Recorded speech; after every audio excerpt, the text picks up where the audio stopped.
Ready start. अध्यक्ष महोदय, मैं आपको एक और बात बतलाना चाहती हूँ और वह यह है कि कृषि विभाग को योजना आयोग ने बहुत गलत रास्ते में बिठा दिया है। उन लोगों के पास लड़ने के लिए दम नहीं है और देश में खाद्यान्न का उत्पादन बढ़ाने के लिए जो योजनाएं चाहिए और उनके लिए जो धनराशि चाहिए वे उनको पूरी तरह स्वीकृत नहीं करा पाते हैं। कृषि विभाग तो जमीन की तरह आधार होता है और उसी पर देश के लिए पर्याप्त अन्न पैदा करने का महान भार है। इसलिए यह बहुत आवश्यक है कि अधिक अन्न उपजाने के मार्ग में जो भी आवश्यक कदम यह विभाग उठाना चाहे उसमें किसी तरह की रुकावट ना हो। बहुत सी हड़तालें हो सकती हैं, मजदूर काम से वरी हो सकते हैं, लेकिन किसी भी हालत में वे खाने से वरी नहीं हो सकते। अब हम देखते हैं कि मिलों और कारखानों में हड़तालें हो जाती हैं, छुट्टी हो जाती है, तो आम काम के दिनों की अपेक्षा लोग उन दिनों में ज़्यादा खाना खाते हैं, ज़्यादा दावतें करते हैं। आज यह हमारे लिए यह सर्वाधिक महत्व का विषय है कि हमारा अन्न का उत्पादन उस गति से बढ़े ताकि हम अपनी खपत से अधिक उत्पादन कर उसका निर्यात कर सकें। सरकार तथा इस मंत्रालय के लिए यह समस्या एक बड़ा सिरदर्द पैदा कर रही है।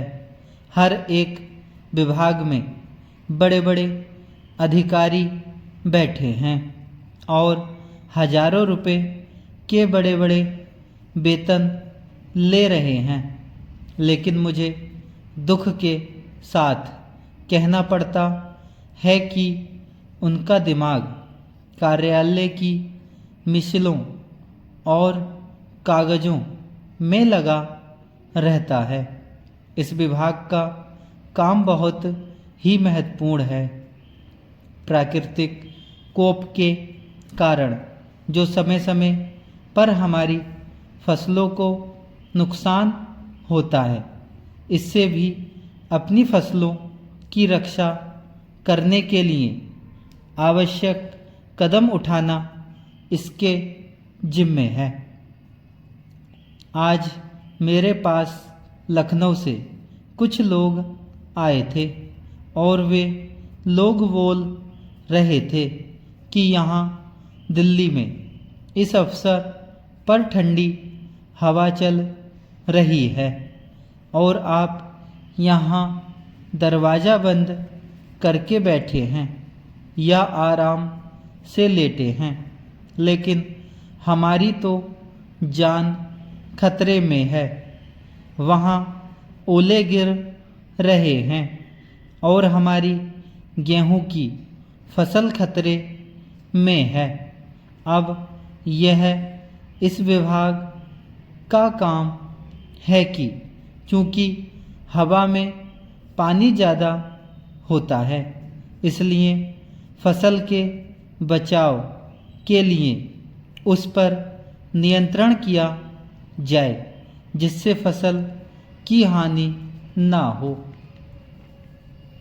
अध्यक्ष महोदय, जिस भावना से मैंने यह बिल पेश किया है उसको विरोधी पक्ष के सभी सदस्यों ने लगभग एक मत से महसूस किया है कि देश में बेकारी की जो समस्या है वह एक भयंकर समस्या है और उसके कारण हमारे देश का विकास, चाहे वह सामाजिक हो, आर्थिक हो या सांस्कृतिक, रुका हुआ है और ऐसी स्थिति में हम आगे बढ़ नहीं सकते हैं।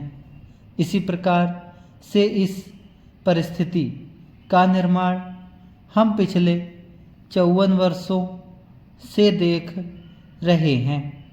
मंत्री महोदय ने यहाँ पर अभी कहा कि राष्ट्रपति इस काम को नहीं कर सकते हैं क्योंकि वह उनके अधिकार के बाहर है।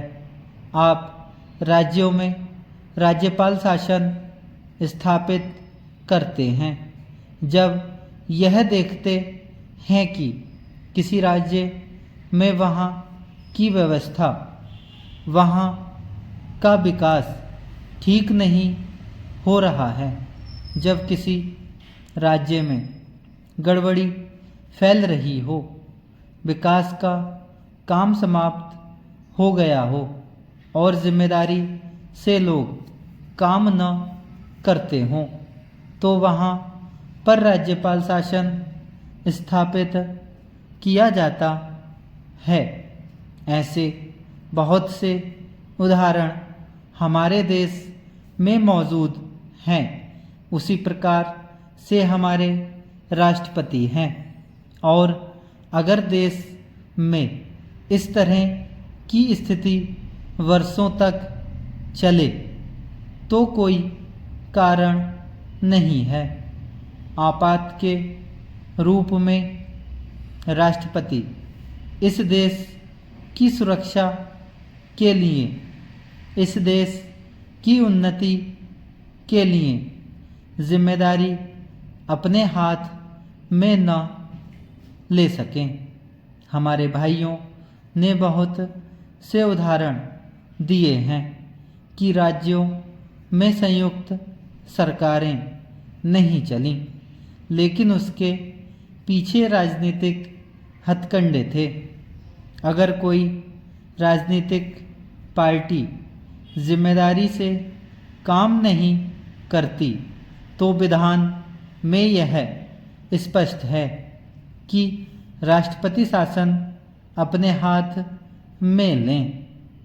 मैं एक उदाहरण देता हूँ कि संविधान में आदिवासी हरिजनों के उत्थान के लिए प्रण किया गया था कि 10 वर्ष में उनकी सामाजिक तथा आर्थिक स्थिति को सुधार देंगे, लेकिन यह सरकार उसमें भी असफल रही।